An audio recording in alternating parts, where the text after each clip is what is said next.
Deep down, there's a truth you've avoided. She never truly loved you. She loved the idea of you, not the real you. You gave her safety, kindness, and predictability. But safety can slowly kill desire. When everything becomes predictable, passion fades, the heart stops racing, and the longing disappears. You believed that by offering her the purest form of devotion, you could bind her to you.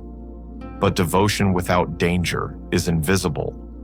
The quiet man who gives everything is not the hero in the story she tells herself. He is the background character, the furniture, the steady hum in the room she barely notices anymore. Deep in her nature lies an ancient program, older than words, older than love as you understand it. It is not cruelty. It is not malice. It is survival written into her bones. She will always feel drawn to the one she cannot fully hold, to the one whose presence carries the shadow of absence. It is the paradox that ruins men who refuse to see it. She will tell you she wants tenderness, yet feel her pulse quicken for the one who withholds. She will speak of sensitivity, yet chase the man who makes her doubt. This is not because she is broken. It is because uncertainty wakes up the primal part of her that safety cannot reach. The women who lived long enough to pass down their bloodline chose not the poet who died for them, but the warrior who might die beside them. And that ancient instinct still whispers in her body even when her mind repeats modern words about equality and peace. You have seen it yourself, the way her eyes spark when she recalls the one who never gave her all, the way her voice changes when she mentions a man who never bowed to her approval. You think it is trauma. It is not. It is longing, the longing for something that could vanish, for someone she could lose. It is the chase, the unsolved puzzle, the wild thing that might love her, but never belong entirely. And you, with your open book of emotions, have erased all mystery. Every thought, every feeling, poured out on the table for her to examine. She has no worlds left to explore in you, no locked doors to wonder about. She knows you too well, and that knowing has drained the spark dry. She may still care for you in a quiet, dutiful way, but care is not the same as desire, and desire does not survive the slow suffocation of certainty. Even the philosophers who spoke of love as a deception did not fully name it. Love is not only a trick of the species, it is a battlefield. And the man who refuses to be dangerous, who offers himself wholly without guarding any part, loses before the war begins. Dangerous, not in cruelty or harm, but in the sense that his life is larger than her approval. Dangerous because he stands on ground she cannot shake. She will not say this aloud, perhaps because she does not know it in words. But what she craves is the man whose presence is not a given, whose love is not a guarantee, the one who could be with her or without her and remain whole. That tension, the question she cannot answer, feeds her desire more than any confession of love ever could. You, in your constant presence, have become the taste she can predict before it touches her tongue. And so she hungers for a flavor she cannot yet name. Think of the moments when she began to pull away. You may believe it was something you did wrong. It was more likely something you stopped doing right. You stopped being a force in motion and became an object at rest. You made her the center of your gravity instead of orbiting your own sun. And in doing so, you collapsed the very polarity that once drew her to you. She will never say, "I left because you were too kind." But she might think, "I left because you were no longer a mystery." The man she desires is not immune to love. He is simply immune to dependence. He has a mission that does not bend around her moods. He says no when he must, without apology. He carries silences she wants to break, and not all of them can be broken. He exists in a state of potential, the unspent energy that could turn into passion or disappearance, into tenderness or distance. That potential is what keeps her awake at night. When she tests him, it is not to provoke cruelty, but to measure strength. She wants to know if he is still unshaken, if he still holds something she cannot take. When he holds his ground, she feels the spark ignite again. And when he folds, when he begs for peace at the cost of his own stance, something inside her quietly closes. This is the secret most men never face. She does not want to dominate you, but she wants to choose to yield. And she can only choose that if you are a man to whom surrender feels real. If she senses that your strength is only an act, that it collapses under the weight of her disapproval, she will keep you for comfort, but look elsewhere for fire. Your greatest mistake was not losing her.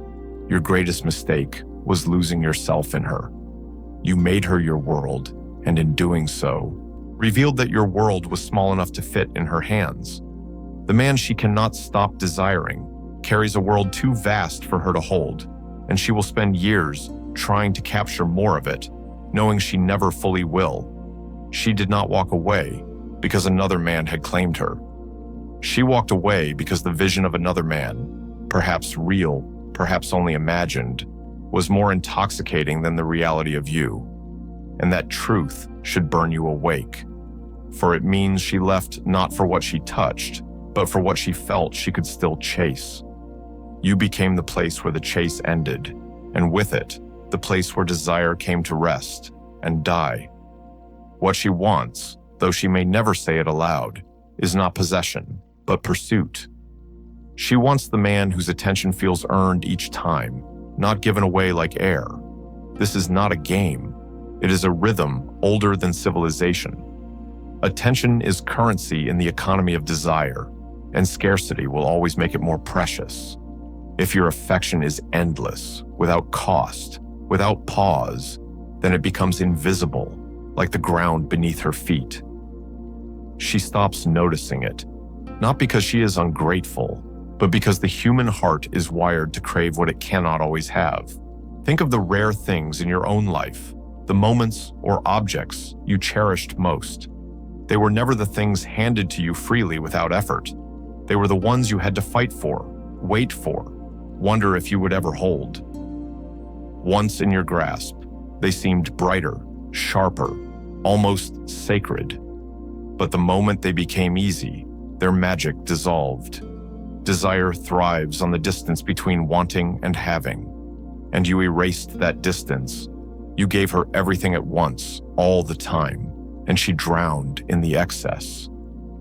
You see, the man she cannot stop thinking about is not necessarily richer, stronger, or better than you.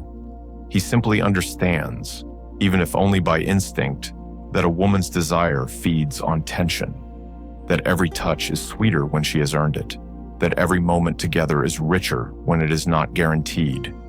He is not afraid to let her feel the cold air of his absence, because he knows her longing will warm her from the inside. And when he returns, she will drink him like water in the desert.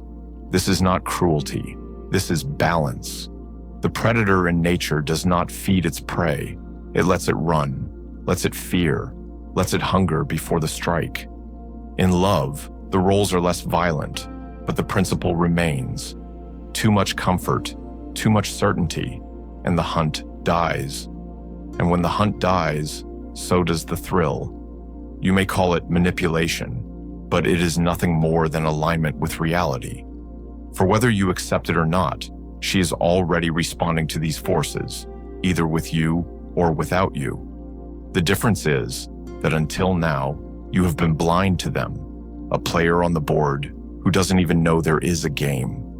She has been feeling and acting on impulses she cannot name, while you have been trying to soothe them away with more love, more attention, more safety, and unknowingly smothering the very fire you hoped to feed. The man she cannot forget does not pour himself endlessly into her cup. He fills it, lets her taste, then lets her thirst.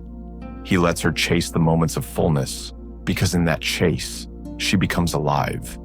In your world, she was always full, and fullness without contrast becomes numbness. Understand this. The true hold over a woman's mind is not made of constant pleasure, but of contrast, intensity and stillness, nearness and distance, warmth and coolness. It is the rhythm between the two that keeps her on edge, keeps her leaning forward. You, on the other hand, gave her a flat line of constant devotion, and devotion without contrast is invisible. The irony is that you thought love meant removing her doubts.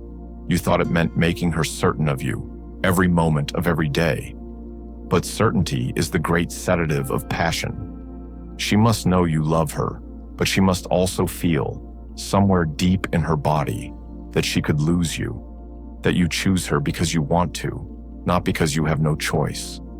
And here lies the quiet truth you have avoided. You were never choosing her. You were clinging to her.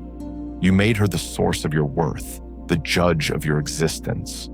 And a woman can sense when she is being held not in love, but in fear. Fear is the heaviest chain you can place on another human being, and she will always, eventually, seek to escape it. The man she stays up thinking about has a life in which she is an honored guest, not the architect of his existence. He loves her deeply, but he could wake up tomorrow and live without her. Not because she is unimportant, but because he is whole. And wholeness is the rarest and most irresistible quality a man can possess. Your downfall was not that you were too kind, too loving, or too giving. Your downfall was that you abandoned your own life for hers. You built your days around her moods, your decisions around her approval, your dreams around her presence. And in doing so, you erased the man she first met, the one who had his own current, his own direction, the one she had to swim to keep up with.